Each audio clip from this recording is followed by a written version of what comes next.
Hello mga katiits. So ito na po yung nahukay na mga katiits. Ito yung nahukay sa sulfite. Ito. Ang tibay mga katiits. Ang bigat. Yan. Mapansin nyo. Napakatagal na ito mga katiits. Ano kaya itong parang platinum siya mga katiits. Tagning lang mga katiits. Ang bigat pa. Mga 5 kilos.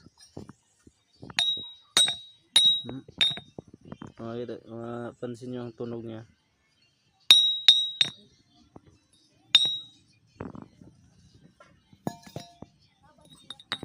Ito.